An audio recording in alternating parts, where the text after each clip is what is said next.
नमस्कार, आदाब। Crime petrol dial 100 में आप सबका स्वागत है। मुंबई के उपनगर मीरा रोड इलाके में देर रात अपने घर लौट रहे मनीष और कविता पर जानलेवा हमला होता है, लेकिन यह हमला जुर्म की एक नई कहानी का पहला अध्याय साबित होता है। आखिर क्या वजह थी इस हमले के पीछे और किसने किया था यह हमला? क्या यह हमला सिर्फ इस जोड़े को कोई सबक सिखाने के लिए किया गया था, या फिर कुछ और मंशा थी इस हमले के पीछे? जुर्म की यह दस्तक अपने साथ एक ऐसी आंधी लेकर आई थी जिसमें कई जिंदगियां बर्बाद होने वाली थी। हे भगवान, क्या कर दिया मेरे बेटे के साथ। मैंने तो लाख बार बोला है कि इस तरह देर रात कहीं आना जाना सही नहीं है, लेकिन मेरी सुनता कौन है?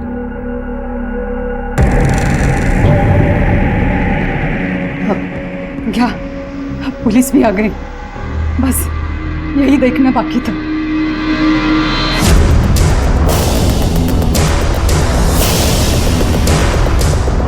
इनकी हालत काफी गंभीर है। अगर ये टाइम पे हॉस्पिटल नहीं पहुंचते तो इनकी जान भी जा सकती थी। आप दोनों को किसी पे शक है?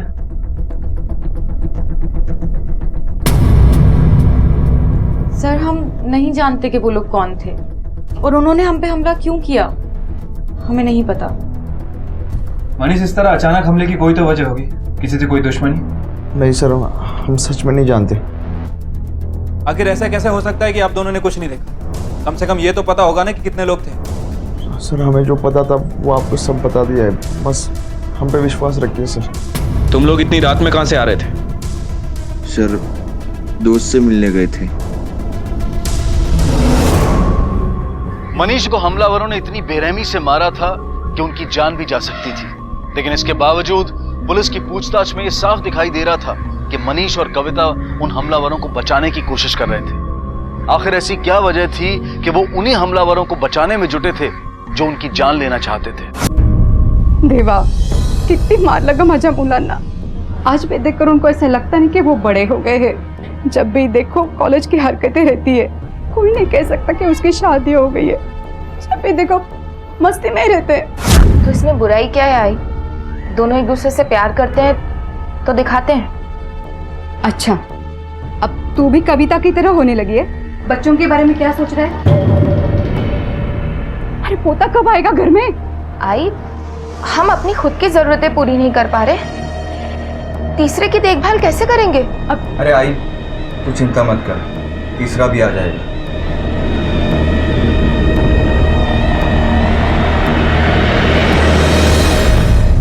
मुझे लग रहा है कि मनीष हमलावर को बचाने की कोशिश कर रहा है, लेकिन वो ऐसा कर क्यों रहा है? सर, हो सकता है कि मनीष हमलावर को अच्छे से जानता हो, शायद इसीलिए उसे बचाने की कोशिश कर रहा है। लेकिन कोई पहचान वाला इतनी बेरहमी से मारेगा? वो तो मनीष की किस्मत अच्छी थी कि बच गया। दोनों का कहना है कि दोनों ने कुछ नहीं देखा, ना हमलावर का चेहरा ना कोई और पहचान। ऐसा कैसे हो सकता है? मुझे लगता है वो कुछ और छुपाने की कोशिश कर रहा है। शायद उस पर हुए हमले की वजह कोई बड़ा क्राइम। इस मनीष की कुंडली निकालनी पड़ेगी। सर, मैंने इस मनीष के बारे में कुछ बातें पता की हैं। कई सालों से शांति नगर में रहता है और पेशे से ड्राइवर है।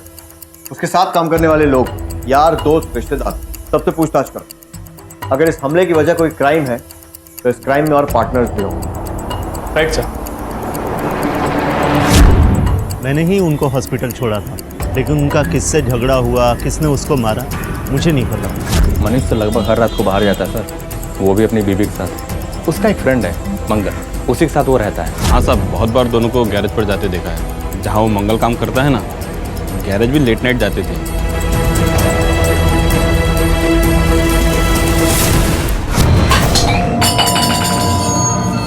क्या हुआ? वो गलती से गिर गया, मैं उठाती हूँ। तुम सो जाओ।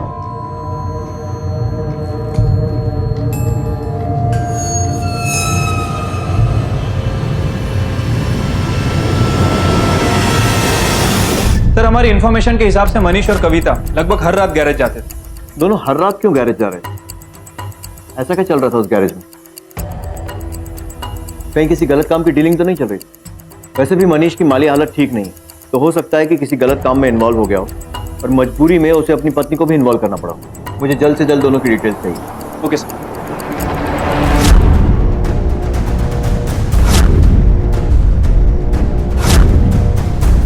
इसको कहीं देखा है?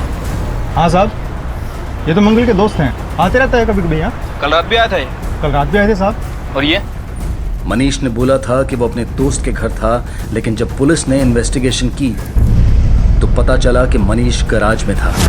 पुलिस को इस बात का आभास हो गया था कि गैराज में कुछ तो गलत हो रहा था, और फिर एक चौंकाने वाली हकीकत उनके सामने आई। आप लोग? मंगल यादव आप ही हैं? जी हाँ। आज से 2 दिन पहले आपके गैरेज में जिसमें मनीष और कविता आए थे, इन दोनों के बारे में कुछ पूछना था आपसे। जी पूछिए। कुछ डिटेल में बता सकते हैं एक्चुअल में क्या हुआ था उस दिन? हम दोस्त लोग मिले थे और पार्टी वार्टी हुई थी, गेट टुगेदर। यहाँ से जाने के बाद ही उन पर अटैक हुआ था। क्या तुम उस वक्त गैरेज में थे? यस सर, मनीष यहाँ डेली आता है, लेकिन उस पर हुए हमले के बारे में मुझे कुछ नहीं पता। ताला खोलो।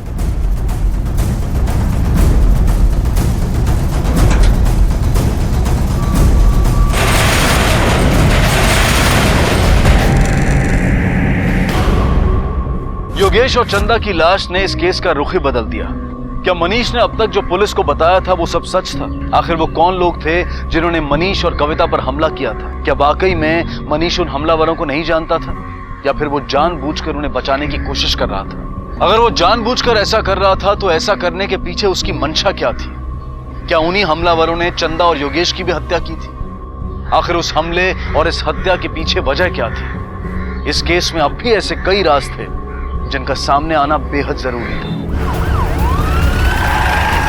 सर, विक्टिम के सर पर किसी भारी चीज से हमला किया गया है। कदम, इस गैराज में बहुत सी ऐसी चीजें हैं जिनसे हमला किया जा सकता है। अच्छे से छानबीन करो, शायद मर्डर वेपन यहीं आसपास ही हो। गैराज का मालिक कौन है? सर, पाटिल साहब। कदम, पाटिल को थाने बुलाओ, बॉडीज को पोस्टमार्टम के लिए भेजो। Right sir. राणे, तुम वहां देखो। रेणुका, इधर देखो।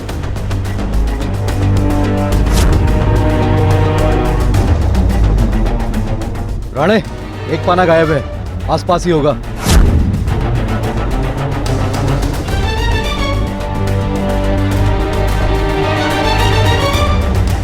राणे, इधर पानी स्टिक में भेजो।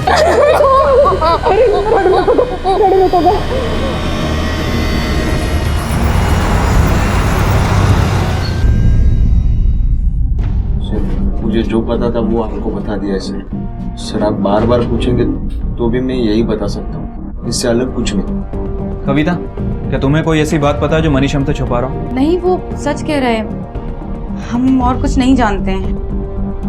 मनीष, देखो तुम्हारे भैया और भाभी का खून हो चुका है, तुम अब भी चुप हो। सच बताओ, क्यों जाते थे गैरेज में? सर एक्चुअली हमारा घर बहुत ही छोटा है सर। एक दूसरे के साथ वक्त नहीं गुजार सकते, तो हम इसीलिए दोस्त के गैरेज पे गए। पर भैया अभी उस गैरेज पे कैसे पहुंचे वो हमें नहीं पता। कहीं आपसी रंजिश का मामला तो नहीं? हो सकता है कि किसी बात से गुस्सा होकर योगेश ने मनीष पर हमला किया और बदला लेने के लिए मनीष ने योगेश और उसकी पत्नी को मार दिया। कदम, आस पड़ोस में पता लगाओ ये दोनों भाई मनीष और योगेश, इनके रिलेशन कैसे? Okay sir. कैसी बात करें सर? मनीष भाई और झगड़ा बहुत ही शांत स्वभाव था उनका। हाँ, अपने भाई से थोड़ा परेशान रहते थे। दोनों में झगड़े भी होते थे। दोनों भाइयों में झगड़े की वजह? योगेश को मनीष और उसकी वाइफ पसंद नहीं थे सर। ठीक है। जब से मनीष की शादी हुई है ना, तब से दोनों भाइयों में काफी झगड़ा होने लगा है। घर को लेकर भी दोनों भाइयों के बीच में कुछ टेंशन था। मनीष तो इस घर को बेचकर नया घर लेना चाहता था, पर योगेश ऐसा नहीं चाहता था। सर, आदमी अगर अपनी बीवी के दिमाग से काम करने लगे ना, तो गाड़ी रोकने के लिए ब्रेक की जगह पैरों का इस्तेमाल करता है, और यही उसके साथ हुआ। वो तो कविता के लिए कुछ भी करने के लिए तैयार था, यहाँ तक कि अपने भाई से लड़ता था, और कविता को एक छोटा का रास नहीं आता था। पंगे तो बहुत होते थे दोनों भाइयों के बीच में, यहाँ तक कि मारपीट भी होती थी, और हमने कई बार देखा भी है। पर उसके लिए मनीष योगेश का मर्डर नहीं कर सकता सर, वो ऐसा लड़का नहीं है सर। Thank you. शायद चंद्रा किसी तरह के प्रोस्टिट्यूशन में इन्वॉल्व थी। हो सकता है योगेश ने उसे फॉलो किया हो और चंदा की सच्चाई उसके सामने भी आ गई। फिर उसका झगड़ा उस क्लाइंट से हुआ हो जिससे चंदा मिलने गई थी, और बात में बात इतनी बढ़ी कि योगेश और चंदा को अपनी जान से हाथ धोना पड़ा। सर, गैराज के मालिक आए। बुलाओ।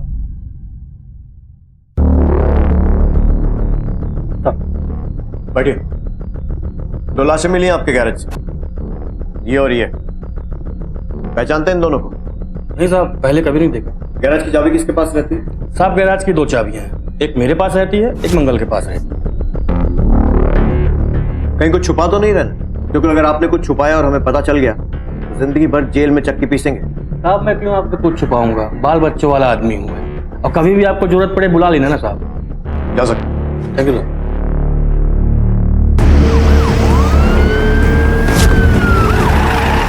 घर से निकलने से पहले क्या बोल कर गए?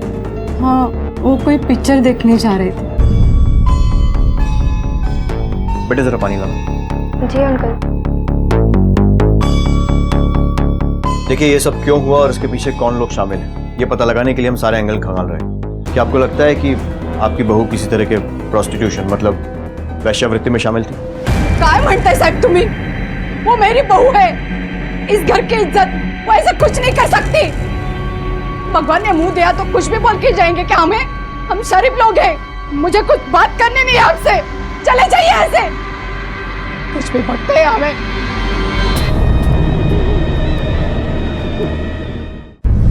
सर ये रहे योगेश और चंदा के कॉल रिकॉर्ड्स और बैंक स्टेटमेंट। सर रिकॉर्ड्स के हिसाब से तो ऐसा लगता है कि ये लोग किसी भी गलत काम में इन्वॉल्व नहीं थे। सर फैमिली में सोर्स ऑफ इनकम योगेश और मनीष की सैलरी है, और सर फोन रिकॉर्ड्स के हिसाब से मोस्टली कॉल्स आसपास के लोगों के और फ्रेंड्स के हैं। अब सर एक ही एंगल है जिस पर हम काम कर सकते हैं। कौन सा? सर मंगल और चंदा ये दोनों लगातार एक दूसरे से फोन पर बात करते थे, लेकिन मंगल ने योगेश से बिल्कुल ना के बराबर बात की। इस मंगल की कॉल रिकॉर्ड निकालो और पता करो कि उस रात ये कहाँ था। Right sir. सब तुम लोगों की वजह से हुआ है। बर्बाद करके रखा है इस घर को, खा गए मेरे बेटे को। ये काय बोलतेस तू? मैं अपने भाई को क्यों मारूं? तू जास्त बोल नकोस मला। लिए कभी घर की जिम्मेदारी, किए चिंता घर की, बस मस्ती मस्ती मस्ती। आई तू क्या बोल रही है ये? तू माझ्या डोक्यात जाऊ नकोस, जास्त बोल नकोस तू। एक योगेश था जिसे इस घर की चिंता थी, उसे तुम लोगों ने खा लिया। मिली शांति, कलेजा ठंडा हो गया क्या? योगेश जादूरा मारला याने। सर हमारा शक सही निकला। लोकेशन डिटेल के हिसाब से मंगल की लोकेशन कत्ल वाली रात गैरेज के आसपास के एरिया में थी। चलो जरा से पूछताछ करते हैं और उसे लेकर आते हैं। Right sir. पूरे घर की तलाशी लो, कोना कोना छान मारो। फोन दे अपना, जल्दी निकाल। साहब मुझे माफ कर दो साहब। मैं सच बोल रहा हूँ, मैंने किसी का खून नहीं किया। मैं बहुत डर गया था साहब, मैं झूठ नहीं बोल रहा हूँ।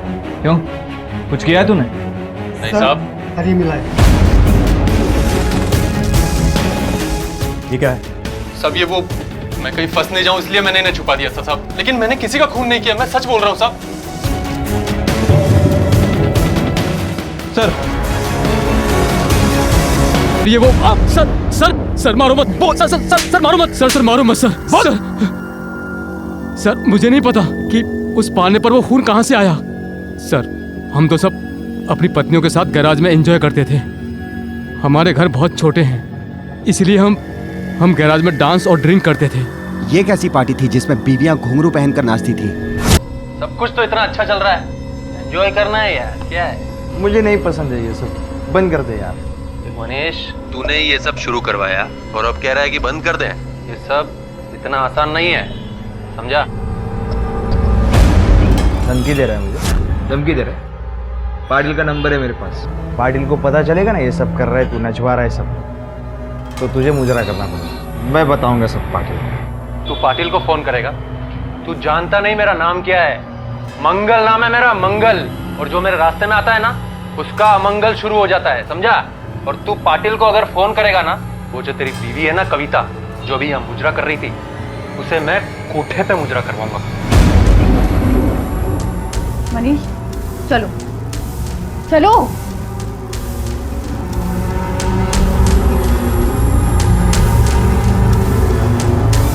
सर हम लोग तो मनीष को सिर्फ डराना चाहते थे और इसीलिए हमने उस पर हमला किया। और योगेश के साथ ऐसा क्या हुआ कि उसे मार दिया? अब मैं सच कह रहा हूँ साहब, मैंने योगेश को नहीं मारा। सर हम में आपस में झगड़ा हो सकता है हम दोस्तों में, लेकिन हम में से कोई भी किसी का खून नहीं कर सकता सर। एक मंगल तू पहले भी झूठ बोल रहा है, तू अभी भी झूठ बोल रहा है। बोल सर सच। ऐसे मुंह नहीं खोलेगा। उस पार्टी में जो भी आता था सबका नाम, पता और सारी डिटेल्स, समझा ना?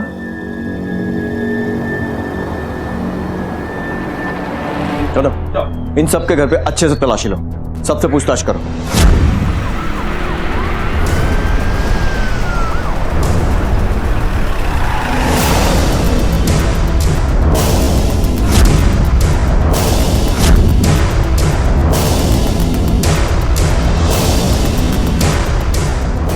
फ्रेंड्स का ग्रुप गैरेज में मिलता है पार्टी करने के लिए, और ये उनका रोज का रूटीन।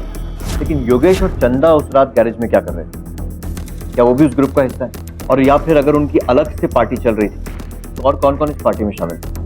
कदम, बहुत से सवाल हैं जिनके जवाब ढूंढना बाकी है। सर मनीष और योगेश में आपस में बनती नहीं थी सर। थोड़ा मुश्किल लग रहा है कि योगेश और चंदा मनीष के साथ मिलकर पार्टी करते हैं। सोचने वाली बात यह है कि उस परिवार के छोटे लड़के मनीष पर जानलेवा हमला होता है, जिसमें वो बुरी तरह घायल हो जाता है, और मनीष के बड़े भाई योगेश और चंदा की लाश हमें गैरेज में मिलती है। परिवार में आखिर चल क्या रहा है? सर सबके घर में घुंघरुओं का मिलना भी थोड़ा अजीब है। हमने प्रोस्टिट्यूशन का एंगल भी चेक किया, बट कुछ हाथ नहीं लगा। वही, अगर ये प्रोस्टिट्यूशन से जुड़ा मामला नहीं है तो फिर और क्या हो सकता है? मंगल के गैराज पर जो कुछ भी चल रहा था वो मौलिकता से परे था। ऐसे हालात में ईर्ष्या, गुस्सा और दुश्मनी अपनी जगह बना ही लेते हैं, और शायद यही वजह थी मनीष और कविता पर हमले की। पर क्या यही वजह सबूतों के अभाव में पुलिस को मंगल को रिहा करना पड़ा? खत्म हो सकता है इस मंगल और चंदा के बीच में कोई अफेयर था जिसकी वजह से चंदा को मारा गया। हो सकता है सर। मंगल के फोन ट्रायंगुलेशन रिकॉर्ड के हिसाब से इसकी लोकेशन उस रात गैरेज के आसपास ही थी, और सर ये चंदा से लगातार बात भी करता था। और जरूर इस अफेयर की वजह से चंदा और उसके पति में झगड़े भी होते होंगे। चंदा और योगेश की केमिस्ट्री अगर पता चल जाए तो आधा काम आसान हो जाएगा। एक काम करो, घर के आसपास पूछताछ करो, और चंदा की बेटी से भी पूछो, शायद कुछ पता चल सके। शायद उसने अपने माँ बाप को झगड़ते हुए देखा हो और कभी ये मंगल का नाम सामने आया। एक वही है जो हमें कुछ बता सकती है, क्योंकि घर के बाकी लोगों को तो इस वक्त इज्जत ज्यादा प्यारी होती है। Right sir. गोपी, नीलू, नीलू ने गोपीला पाहिला? गोपी और नीलू को देखा? नहीं। गोपी,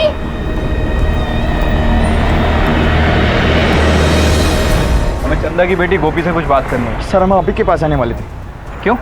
नीलू और गोपी सुबह से नहीं मिल रही है। पूरे एरिया में ढूंढा लेकिन कहीं नहीं मिली वो। सर ये केस तो और सेंसिटिव होता जा रहा है। दोनों ही बच्चियां गायब हैं। घर वालों का कहना है कि किसी ने उन्हें अगवा कर लिया। कदम, जरूर उन बच्चियों को कोई ऐसा राज मालूम था जिससे किसी को खतरा हो सकता था, और उस खतरे से बचने के लिए ही उन्हें अगवा किया गया। हमें जल्द से जल्द उनका पता लगाना होगा। पता नहीं किस हाल में होगा। सबसे पहले इस चंदा और मंगल के एंगल को क्लियर करते हैं। जरूर कुछ पकड़ा था इन दोनों के बीच, नहीं तो ये मंगल सिर्फ चंदा के टच में क्यों था? Right sir.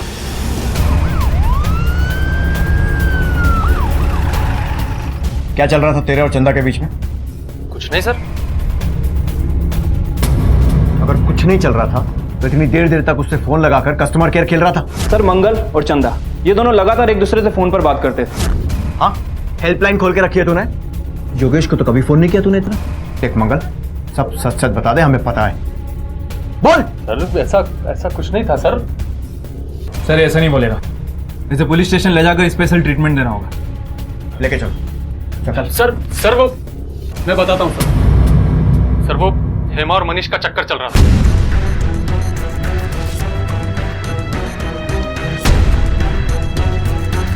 सर वनी ने मुझे 2-3 बार समझा कि उससे मत मिल, उससे मत मिल। मैं मान भी गया सर, लेकिन इससे पहले मैं उससे 2-3 बार मिला। उसके साथ 2-3 बार वक्त गुजारा है। कविता सुन मेरी बात। तुम मेरे साथ ऐसा कैसे कर सकते हो मनीष? ये सब करते हुए तुम्हें एक बार भी मेरा ख्याल नहीं आया? माझं खरंच चुकलं, मला माफ कर। मैं ऐसा नहीं करूंगा, कसम से प्लीज। मैं अब तुम पे कभी भरोसा नहीं कर सकती मनीष।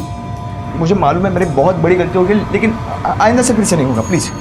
ठीक है, माफ किया, लेकिन मेरी एक शर्त है। कैसी? जिस तरह तुमने किसी और के साथ अफेयर किया है ना, उसी तरह मैं भी मंगल के पास जाऊंगी, फिर तुम भी मुझे माफ कर देना। हाँ?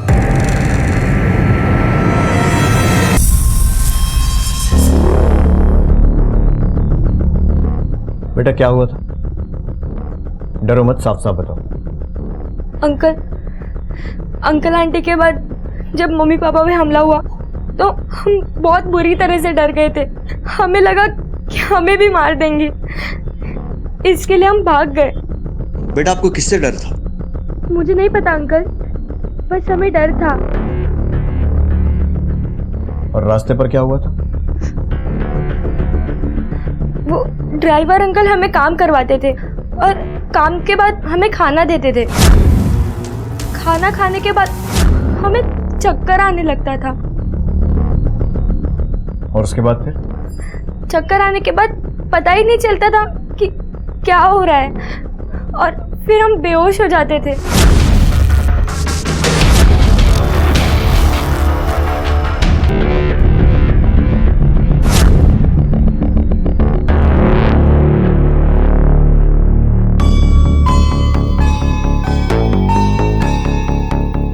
अरे माझी पोर आली.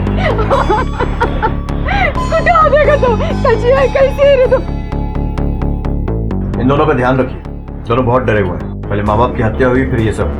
कहीं ऐसा ना हो कि डर के मारे फिर से भागने की कोशिश करें। नहीं नहीं, बेटा मेरे साथ मंदिर चलोगे?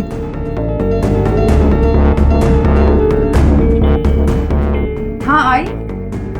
आज मैं पूरा टाइम घर पे रहूंगी और आपका अच्छे से ध्यान रखूंगी।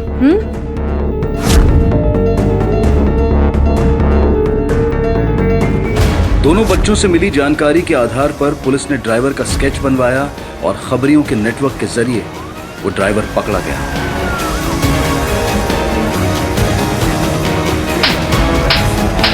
सब कुछ नहीं किया मैंने, सब कुछ नहीं किया मैंने। बैठ।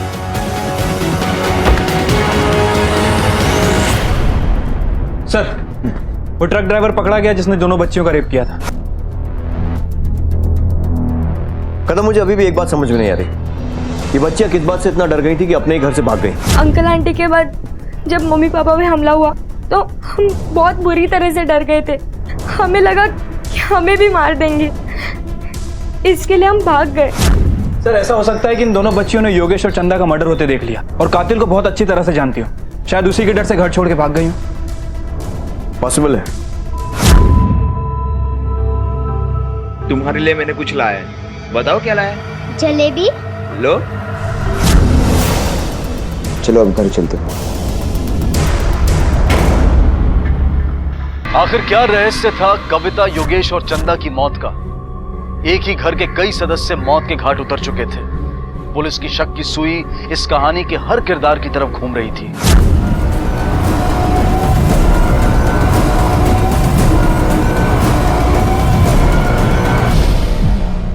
सर, हाँ कदम। सर, हर किसी के बयान में मंगल का नाम जरूर आ रहा है। सर, हो सकता है कि इस अटैक और मर्डर में मंगल इन्वॉल्व हो। इस मंगल की कुंडली निकलवाओ और अगर जरूरत पड़ी तो उसकी खातिरदारी भी करते। Okay sir. साहब, मनीष ने सबके सामने कविता को मारा था। आप किसी से भी पूछ लीजिए। क्यों मारा था मनीष ने कविता को? साहब, क्योंकि वो मैंने सबके सामने झूठ मूठ कह दिया था कि वो मेरे साथ सोई है। और मनीष के सामने अपनी धाक जमाने के लिए मैंने उससे झूठ बोला। यार अच्छा हुआ जो तूने वो ब्रोकर के ऑफिस में नौकरी कर ली। ये मस्त पार्टी वार्टी तो होने लगी ना यार। हाँ यार, उस दिन जो गैरेज में हुआ था ना, उसके बाद से ऐसा लग रहा था जिंदगी का मजा ही खराब हो गया था। अब लग रहा है रौनक फिर से लौट आई है। और मनीष, सच बोल रहा हूँ यार, क्या मस्त बीवी पाई है तूने। मैं तो एक ही रात में जन्नत जाके आया हूँ, और तेरा तो रोज का आना जाना होगा। इतना सब होने के बाद भी तुम लोग सुधरे नहीं। गैरेज नहीं तो दूसरे फ्लैट पर मिलते रहे। क्या हुआ था उसका? कविता को थप्पड़ मारा था? हाँ सर, मैंने कविता पे हाथ उठाया था, लेकिन सर मैं उससे सॉरी भी बोला। मुझे लगा कि मैंने भी गलती की है उसके साथ, उसका विश्वास तोड़ा है, तो वो कैसे गलत हो सकती है सर? मैं उसे मार नहीं सकता सर, मैं उसे बहुत प्यार करता था। और ये सब जब हुआ तब मैं मंदिर में था बच्चों के साथ। ठीक है, अभी जाने दे रहा हूँ, लेकिन जब बुलाऊं आ जाना।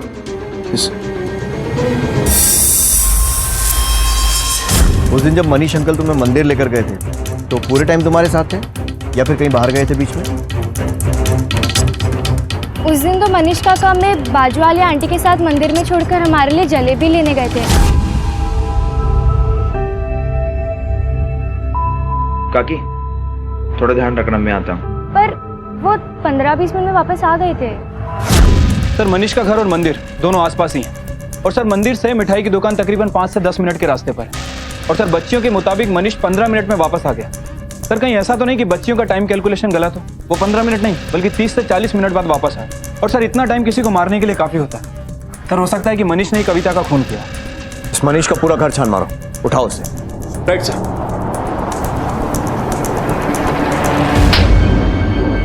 देख मनीष, जितना झूठ बोलेगा उतनी मार पड़ेगी। सच सच बोल, क्यों मारा? साहब मेरे बेटे ने कुछ नहीं किया, उसे जेल में क्यों बंद करके रखा है साहब? वो ऐसा कुछ नहीं कर सकता साहब, सोडून द्या त्याला। सर क्या बोल रहे हैं आप? मैं सच्ची बोल रहा हूँ, मैंने कुछ नहीं किया सर। साहब काहे नहीं हो? सर यहाँ पे कुछ नहीं मिला। बोलो कविता को क्यों मारा?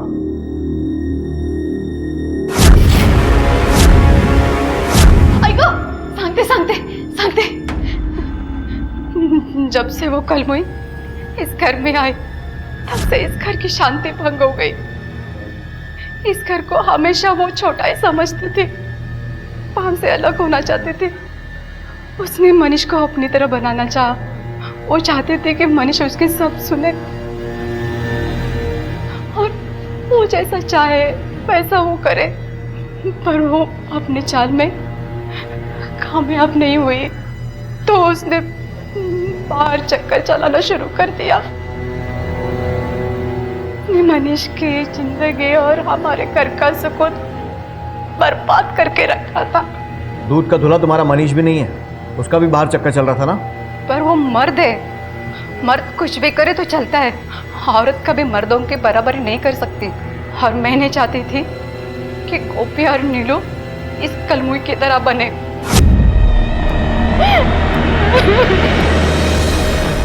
रिश्तों की डोर में अगर दगाबाजी का मांझा हो तो उन रिश्तों में प्यार और सम्मान कभी उड़ान नहीं भरते।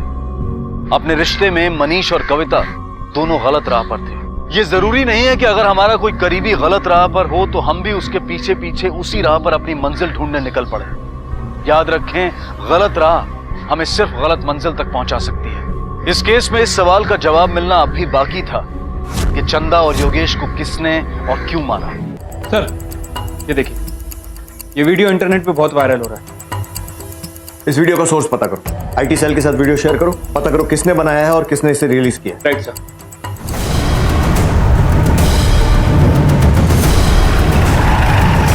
बोल कब बनाया था वो वीडियो? सर वो देख, राजीव ने हमें बता दिया है। अब सच सच बोल वरना अपने तरीके से पूछूंगा। बोल। सर वो वीडियो मैंने ही बनाया था, लेकिन उसके दूसरे दिन ही मनीष अंकल के पिटने की खबर की वजह से मैं डर गया और मैं फिर वहां नहीं गया। और किस किस को पता है सीक्रेट डांस के बारे में? सर ये रहे अमित के call details. Sir call details के हिसाब से अमित सच बोल रहा है।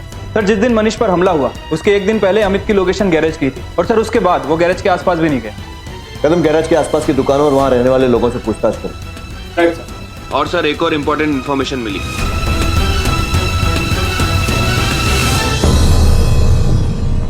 दीदी अब हम अकेले क्या करेंगे? नीलू, काका को तो हमारी फिक्र नहीं है और आजी को भी पुलिस लेकर गई है। हम ना रात होते यहाँ से कहीं भाग जाएंगे और बहुत दूर चले जाएंगे। मैं तेरा हमेशा ख्याल रखूंगी। आपने इनमें से किसी को आसपास देखा था? सर शायद मैंने इसको यहाँ देखा सर।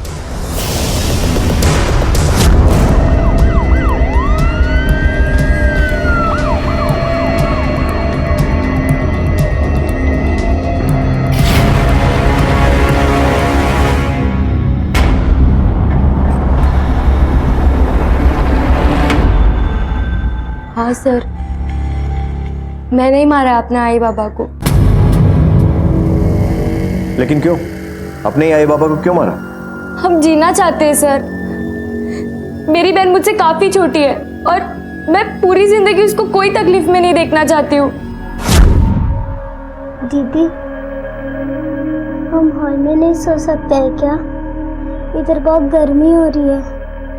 नहीं नीलू, यहाँ पे ही सोना पड़ेगा। तू सो जा, आँख बंद कर।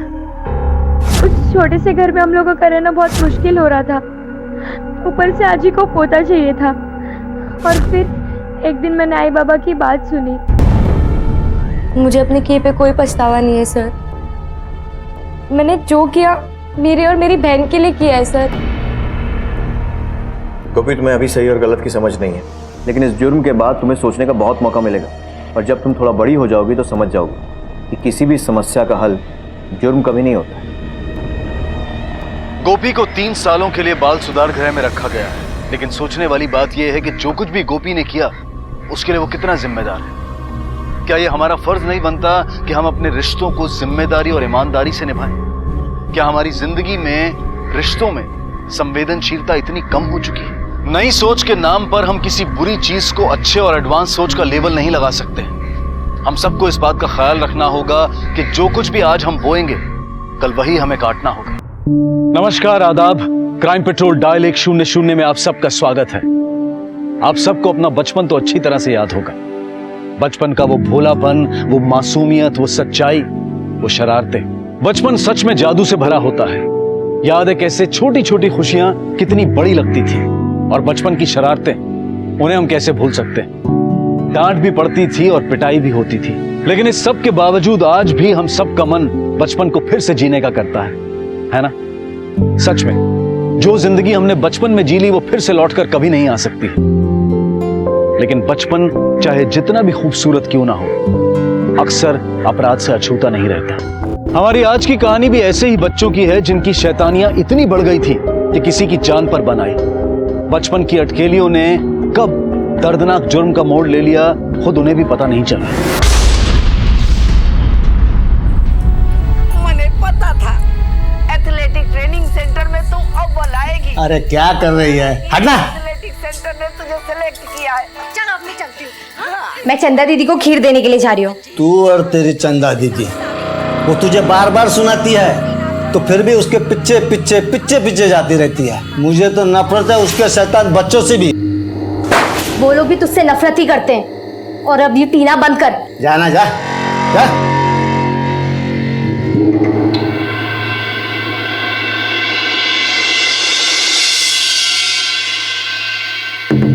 चंदा,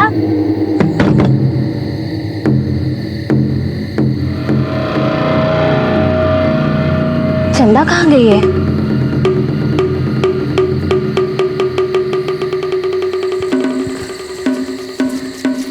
रमा, रमा,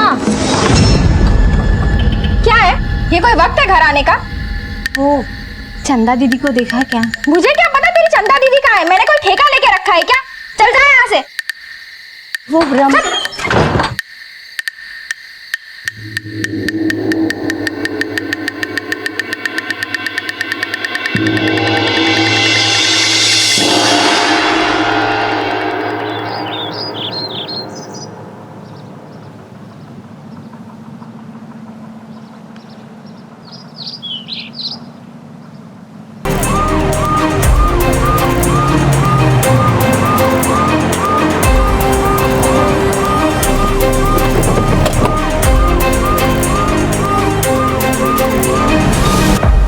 इसका नाम चंदा है? जी साहब। साहब, चंदा मेरी सगी बहन है साहब, यही पास के गांव में रहती है। मैं कल रात इससे मिलने के लिए आई थी, लेकिन ये घर पर नहीं थी। चंदा, चंदा दीदी को देखा क्या? मुझे क्या पता तेरी चंदा दीदी कहाँ है? मैंने कोई ठेका लेके रखा है क्या? और आज सुबह पता चला कि इसका पति और बच्चे कहाँ हैं? साहब, इसका पति काशी है, वो भी दोनों बच्चों को लेकर के गाँव गया है साहब। मैंने काशी को और अपनी माँ को फोन कर दिया है साहब, वो लोग भी अभी आते ही होंगे।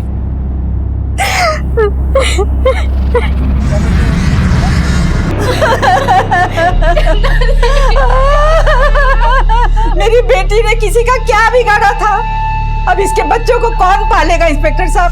आप लोग यहीं आसपास रहते हैं? हाँ इंस्पेक्टर साहब, हम लोग यहीं पास के गांव गोविंदपुर में रहते हैं। रोज का आना जाना था इंस्पेक्टर साहब, रोज का। मेरी बेटी चंदा,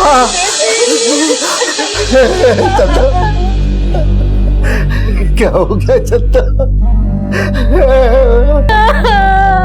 मेरे बच्चे गोलू, गोलू बिट्टू कहाँ है? मुझे नहीं पता, मुझे तो लगा वो दोनों आपके साथ हैं। मेरे बच्चे कहाँ है? गोलू बिट्टू कहाँ है? तुम तो तुम्हारे बच्चों के साथ गाँव गए थे ना? नहीं साहब, वो हमारे साथ गांव जाने वाले थे, लेकिन ओ चंदा जी। तेरे बच्चों को हम लेके जा रहे हैं, इनको समझा देना। पिछली बार जो शैतानियां की थी इन्होंने, सबके नाक में दम कर रखा था, ऐसा इस बार ना करें। लो।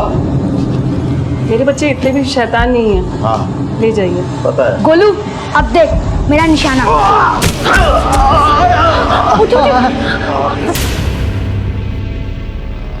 हमारे पैर में बहुत चोट आ गई, तो गुस्से में हमने बच्चों को घर पे छोड़ा और हम गांव चले गए। तुम्हारे पैर में चोट आई थी फिर भी तुम गांव चले गए? हमको पहले लगा मामूली चोट है, तो हमने ध्यान नहीं दिया। जब सूजन बढ़ गई तो हमारा छोटा बेटा हमको डॉक्टर के पास लेके गया। छोटा बेटा? लेकिन वो तो गायब है ना। वो दरअसल साहब हमारी 2 शादियां हो गई है। हमारी पहली बीवी गांव में रहती है 2 बेटों के साथ, शैलेंद्र और रवि, और एक बेटी भी है। अभी कुछ दिन पहले उसका लगन कर दिया। साहब हमारे गोलू बिट्टू, हमारे बच्चे कहाँ हैं साहब? हम उन्हें ढूंढने की पूरी कोशिश करें। हो सकता है वो किसी मुसीबत में हो, या ऐसे भी हो सकता है कि चंदा का मर्डर होते हुए उन्होंने देख लिया और डर के मारे कहीं भाग गए। उनकी फोटो है आपके पास? हाँ है घर पे, हम अभी लेके आते हैं। लाइए।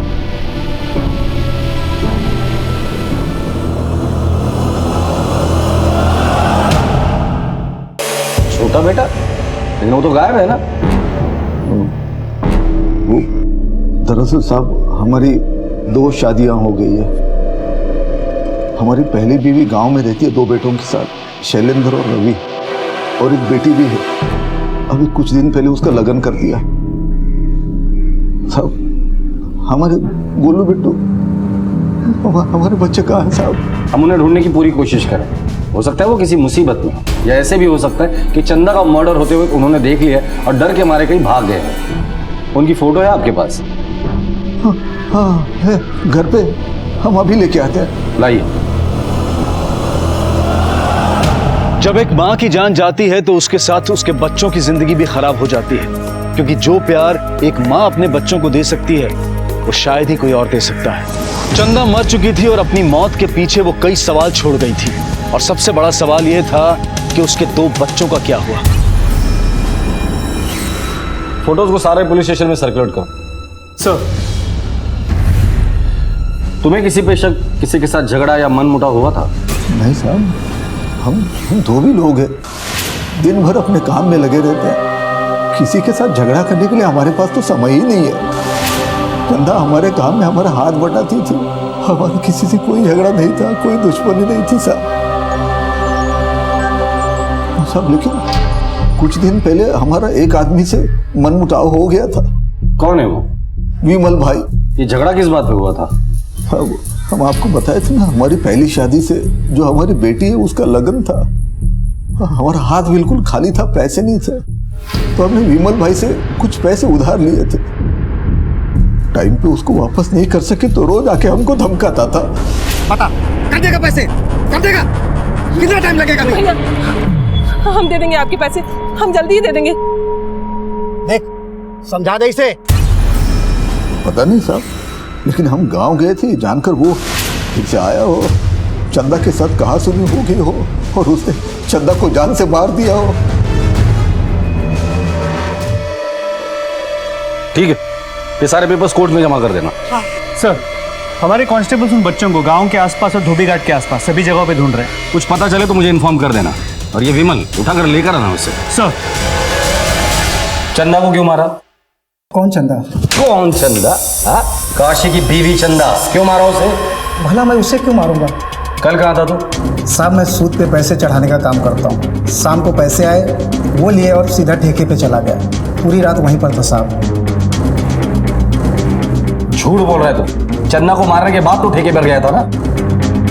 हेलो। हाँ, वो विमल तुम्हारे ठेके पे आया था? हाँ सर, मेरे ठेके पे आया था। कब तक था वो वहाँ पे? पूरी रात था वो। देख अभी भी वक्त है, सच सच बता दे, वरना बाद में बहुत पछताएगा तू। फिर सच कह रहा है। ठीक है, निकल ले तू, जा।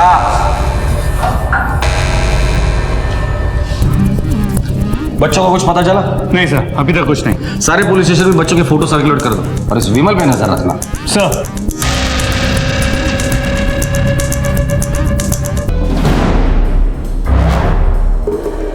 सर, चंदा की पोस्टमार्टम रिपोर्ट, इसके मुताबिक उसकी मौत सर के पीछे चोट लगने की वजह से हुई। हो सकता है कि उसका पैर फिसल गया और सर पत्थरों से टकरा गया, या ये भी हो सकता है कि किसी ने उसे धक्का दे दिया। अगर ये सिर्फ एक्सीडेंट होता तो बच्चे भागे क्यों? सर, इस काशी की एक और फैमिली है। कहीं उसके पहले बीवी ने जलन के मारे चंदा को मरवा तो नहीं दिया? तो हो सकता है कि काशी भी सब में शामिल है। होने को तो कुछ भी हो सकता है, लेकिन असल में क्या हुआ ये बच्चों के जरिए ही पता चल सकता है। तो कहीं उस कातिल ने बच्चों को भी मार दिया हो तो? पुलिस का मन आशंकाओं से भरा हुआ था।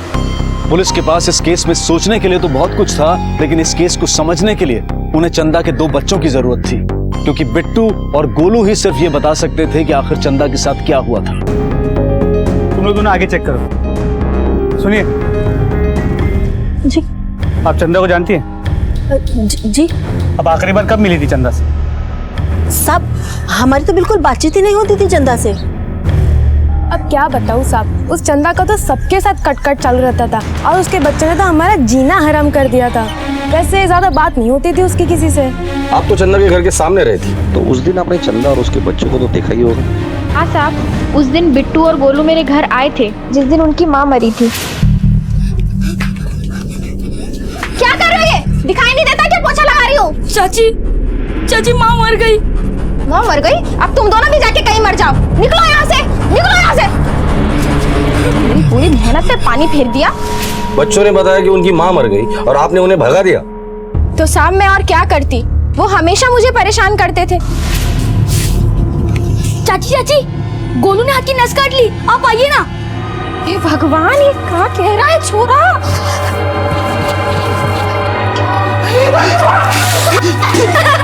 उल्लू बनाया, बड़ा मजा। भाग गोलू भाग। साहब वो कहावत है ना, शेर आया, लेकिन जब हकीकत में ये घटना हुई तो मैंने ध्यान नहीं दिया। सब दोनों ही बच्चे बहुत शैतान हैं। उन लोगों ने तो कंचन के बेटे की आंख भी फोड़ दी थी। हाँ, नहीं पता नहीं गोलू बिट्टू कहाँ है। पुलिस उन्हें ढूंढ रही है हर तरफ। वो मिल जाए तो अच्छा होगा ना। हमें भी बड़ी चिंता हो रही है उनकी।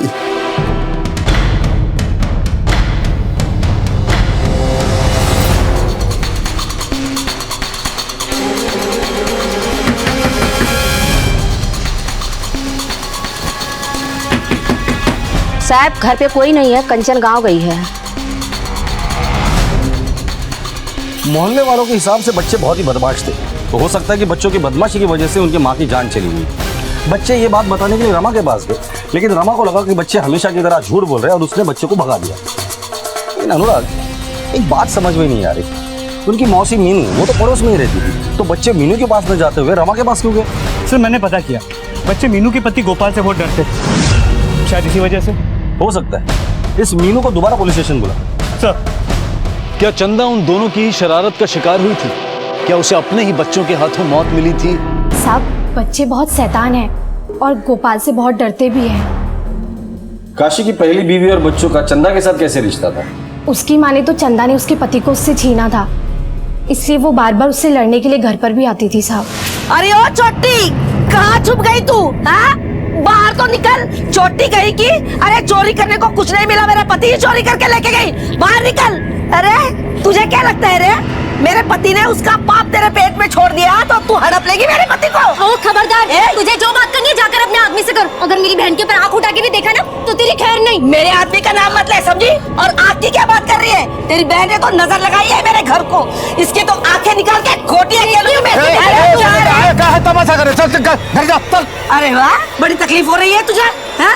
जब तुम दोनों ने मिलकर दर्द दिया मुझे तभी परवाह नहीं थी मेरी। तू तो ना कभी सुखी नहीं रहेगी। अरे मर के भी चैन नहीं आएगा तुझे। मैंने शादी की है इनसे तो भाग कर नहीं आई। कैसे बचती कह रहे अपने आप को? तू हाँ, तू क्या सुनीता, तू निकल यहाँ से। ठीक है दीदी, तू अभी तो जा रही हूँ मैं, लेकिन देख लूंगी तुझे, छोड़ूंगी नहीं। हाँ, पहले की बात जो भी थी, लेकिन अभी उन दोनों को देखकर लगता था कि जैसे दोनों ने अपनी अपनी किस्मत से समझौता कर लिया हो।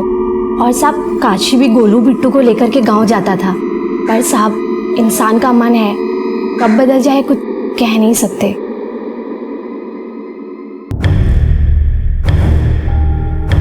सर, काशी और उसके दोनों बेटों के कॉल रिकॉर्ड्स।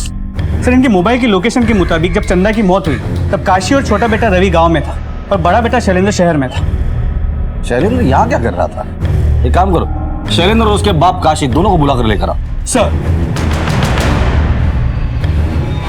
हाँ सर, सुनीता और चंदा में बहुत बार झगड़ा हुआ था, लेकिन साहब ये तो बहुत पुरानी बात है। काशी, पुरानी रंजिश को नई साजिश बनते देर नहीं लगती। ऐसा भी तो हो सकता है कि तुम्हारी पहली बीवी सुनीता और उनके बेटों ने मिलकर चंदा को मार डाला हो और तुमने भी उनका साथ दिया हो। हमने? नहीं साहब। यह है तुम्हारे बेटे शैलेंद्र का कॉल रिकॉर्ड। जिस दिन चंदा की मौत हुई थी शैलेंद्र यहाँ पर था। अब बोल। जी साहब, उस दिन मैं यहाँ अपने दोस्त की बहन की शादी में आया था। नाम क्या है तुम्हारे दोस्त का? सुरेश। जी हाँ सर, शैलेंद्र मेरा दोस्त है और वो मेरी बहन की शादी में आया था। ये रहे शादी में रिकॉर्ड किए फोटोग्राफ्स और सिगरेट, आप इसको चेक कर सकते हैं।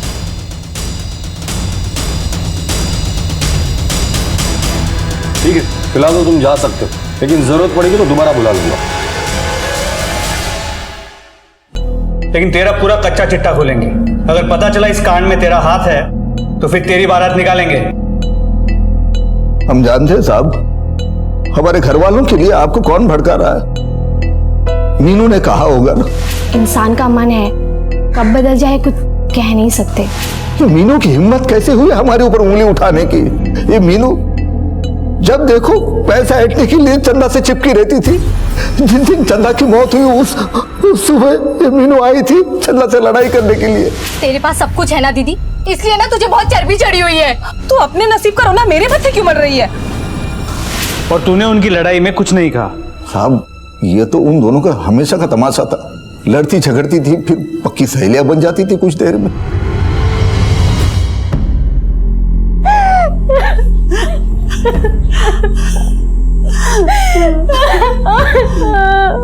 मत रो बेटा, मत रो। चुप हो जा, चुप हो जा। लो गैया, हमारी लो गैया। तूने तेरे बहन को मारा है ना? पागल है क्या तू? मैंने कुछ नहीं किया। तू नहीं मारा है तेरी बहन को, मुझे पता है। मैं पुलिस को बता दूंगा कि तूने तेरी बहन को मारा। मुझे पैसे चाहिए। मेरे पास कोई पैसे नहीं है। ये बाली दे, वरना मैं पुलिस को बता दूंगा। बता, क्या बताना? कुछ नहीं सर। कुछ नहीं। तू तो घरेलू हिंसा के लिए अंदर जाएगा और तू अपनी बहन की मर्डर के लिए। साहब, ले चलो दोनों को। साहब, साहब, साहब। पुलिस हर सिरे की बारीकी से जांच कर रही थी। दो बच्चों का इस तरह से अपनी मां की मौत के बाद गायब हो जाना पुलिस के सामने कई सवाल खड़े कर रहा था। उनके बारे में मिली जानकारी भी कहीं ना कहीं उनके इस जुर्म में शामिल होने की तरफ इशारा कर रही थी।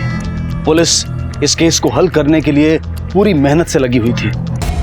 तुम चंदा से पैसे मांगती थी और तुम दोनों के बीच झगड़ा भी होता था।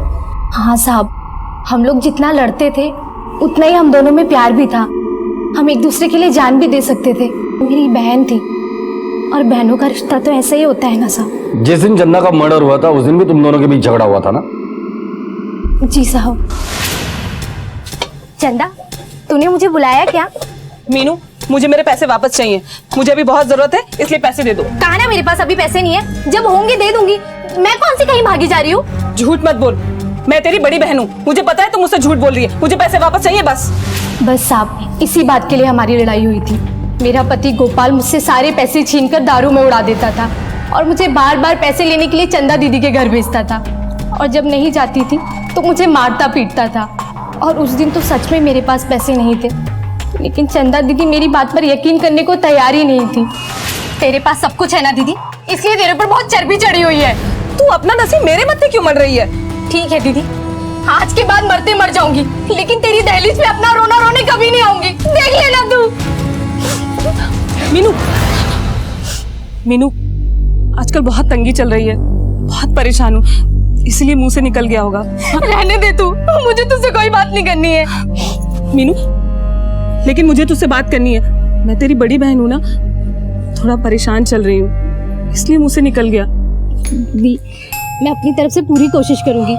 जितना जल्दी होगा ना, मैं तेरे पैसे दे दूंगी दी। मैंने अपनी बहन से पैसे लिए थे। हम लड़ते भी थे साहब, लेकिन मैं कभी उसका बुरा नहीं चाहूंगी। पता नहीं गोलू बिट्टू कहाँ है, किस हाल में है। मुझे तो बहुत चिंता हो रही है साहब। सर एक मिनट। हेलो, मैं गोविंद नगर पुलिस स्टेशन से अशोक वर्मा बोल रहा हूँ, पीएसआई। सर अभी अभी एक ढाबे वाले ने मेरे पास कंप्लेन की है कि उसे 2 बच्चों ने चाकू मार दिया और चोरी करके भाग गए। सर ये वही बच्चे हैं जिसकी फोटो आप लोगों ने भेजी थी। Sir Govind Nagar police station से फोन था, वहाँ एक ढाबे वाले ने बिट्टू और गोलू के खिलाफ रिपोर्ट लिखवाई। उन दोनों बच्चों ने उस पर हमला किया। क्या? लेकिन ये बच्चे ऐसा क्यों करेंगे? इसका मतलब अनुराग ये बच्चे वहीं आसपास कहीं होंगे, पता करो। और वो कंचन, उसे भी बुला लो पुलिस स्टेशन। सर साहब उसने मेरे बेटे की आंख फोड़ दी। मैं मानती हूँ साहब, बच्चे ही शैतानी करते हैं, पर ऐसी कोई शैतानी करता है जिससे आंख फूट जाए? आपने कुछ कहा नहीं? कहा ना साहब, बहुत लड़ाई हुई। तेरे बेटे ने मेरे बेटे की आंख फोड़ी है, कहाँ है वो? बुला उसे बाहर। कंचन मेरे बेटे को माफ कर दे, मैं तेरे बेटे का सारा इलाज कराऊंगी, सारा पैसा मैं खर्च करूंगी, पर मेरे बेटे को माफ कर दे कंचन। आपने और कुछ नहीं कहा? चंदा ने मेरे बेटे का इलाज कराया और बहुत मिन्नतें की साहब। मैं भी एक माँ हूँ, मैं समझ सकती हूँ, इसलिए मैंने उसे माफ कर दिया। ठीक है, जा सकती है आप। नीलम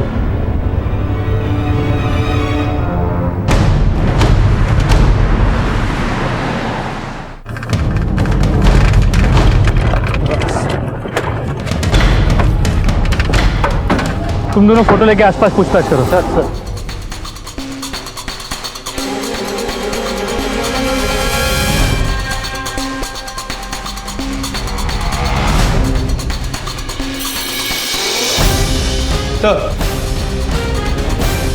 सर ढाबे के आसपास के इलाके को चेक किया, लेकिन दोनों बच्चों का कुछ पता नहीं चला।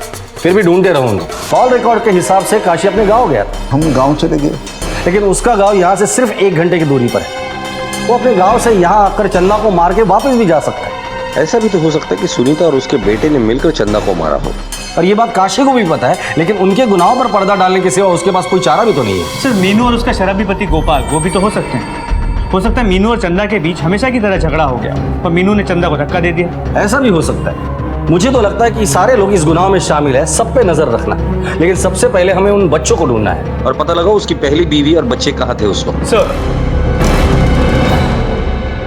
आखिर ऐसा क्या हुआ होगा कि गोलू और बिट्टू चंदा को मारकर भाग गए? उनका इस तरह अपने घर से भागना कहीं ना कहीं उनके इस जुर्म में शामिल होने की तरफ इशारा कर रहा था।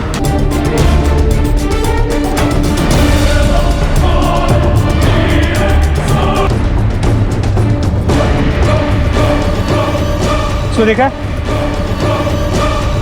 हाँ साहब, ये दोनों पीछे बैठे बच्चे गोविंदपुर जा रहे थे। जान सकता हूँ क्यों? इनकी नानी का घर है वहां पर। बच्चे नानी के घर पे क्यों जा रहे थे? सर गोलू की पोस्टमार्टम रिपोर्ट, इसके मुताबिक उसकी मौत दम घुटने से हुई। सर रिपोर्ट में यह भी पता चला है कि उसकी पूरी बॉडी अंदर से जली हुई, जिसकी वजह से उसे इन्फेक्शन हो गया। इन्फेक्शन? जी सर, इन्फेक्शन की वजह से उसे हाई फीवर भी है। अगर दम घुटने से नहीं मरता तो शायद इन्फेक्शन की वजह से मर जाता। बॉडी जली थी कैसे? सर उसके पूरे कपड़ों पे चाय के बड़े बड़े धब्बे थे। ऐसा लगता है किसी ने पतीला भर के चाय उस पर फेंक दी। बिट्टू ने जिस ढाबे वाले पे चाकू से हमला किया था ना, उठाकर लेकर आओ उसे। सर मैंने उसे बहुत उठाया। गोलू गोलू गोलू। देखो बेटा, हमें पता है कि तुम दोनों बहुत शरारती थे। सारा मोहल्ला तुमसे परेशान था, तुम्हारे माँ बाप भी। पर फिर भी तुम्हारी माँ तुमसे बहुत प्यार करती थी और तुम दोनों भी उसे उतना ही प्यार करते थे। मुझे सिर्फ इतना बता दो कि तुम्हारी माँ को किसने मारा? कुछ देखा था तुमने? देखो बेटा, डरो नहीं, हम पुलिस वाले सब तुम्हारे साथ है। तुम्हें किसी से डरने की जरूरत नहीं। बता दो। मेरी माँ को सबने मिलकर मार डाला।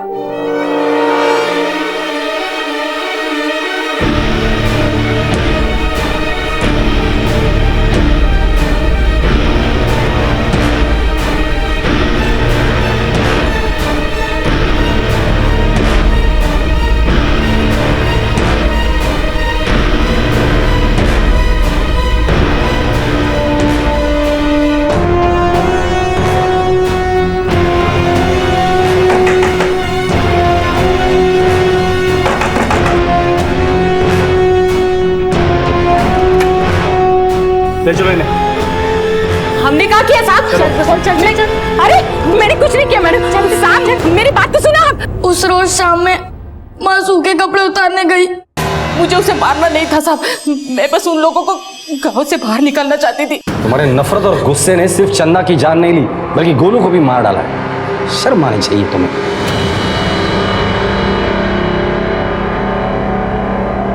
पर सवाल यह है कि अगर वक्त रहते बिट्टू को समझाया जाता तो क्या ये सब होता?